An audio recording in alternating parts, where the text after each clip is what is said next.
जय अम्बे दोस्तों। नवरात्रि में माँ दुर्गा को प्रसन्न करने और उनका आशीर्वाद पाने के लिए कई उपाय किए जाते हैं। इन उपायों को आप अपनी मनोकामना के अनुसार कर सकते हैं। आइए जानते हैं कि हम नवरात्रि में अपनी मनोकामना पूरी करने के लिए, माता रानी को प्रसन्न करने के लिए किन किन उपायों को कर सकते हैं। सबसे पहले हम जानते हैं कि समृद्धि और सौभाग्य के लिए हम माता रानी को कैसे प्रसन्न करें। माता रानी को 16 श्रृंगार का सामान अर्पित करें। नवरात्रि में माँ दुर्गा को लाल चुनरी, सिंदूर, बिंदी, चूड़ियाँ और मेहंदी सहित 16 श्रृंगार का सामान चढ़ाना बहुत ही शुभ माना जाता है। नवरात्रि के दौरान चांदी का सिक्का घर लाना बहुत ही शुभ माना जाता है। इसे माता लक्ष्मी का रूप माना जाता है। पूजा के बाद इस सिक्के को तिजोरी में रखने से धन धान्य की वृद्धि होती है। अगर आपके घर में तुलसी का पौधा नहीं है तो नवरात्रि के दिनों में इसे आप लगा सकते हैं। तुलसी का पौधा नवरात्रि में लगाने से बहुत ही शुभ होता है। तुलसी के पास पूरे 9 दिन तक दीपक जलाने से माँ लक्ष्मी प्रसन्न होती है और घर में सुख समृद्धि आती है। 9 दिनों तक घर में अखंड ज्योति जलाएं। माना जाता है कि यह नकारात्मक शक्तियों का नाश करती है और घर में सुख शांति लाती है।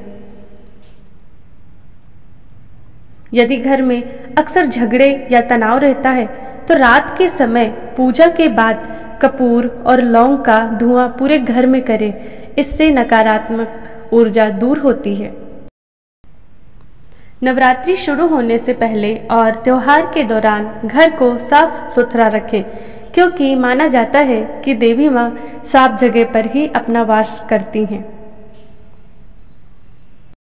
प्रतिदिन सुबह शाम दुर्गा सप्तशती का पाठ करने से शत्रु बाधा, नकारात्मक ऊर्जा और आर्थिक संकट से मुक्ति मिलती है।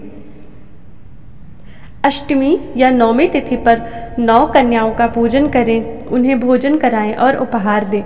कन्याओं में माँ दुर्गा के 9 रूपों का वास होता है, इसलिए कन्या पूजन से हमें बहुत ही लाभ मिलता है और माता रानी प्रसन्न होती हैं। नवरात्रि में दान पुण्य का विशेष महत्व है।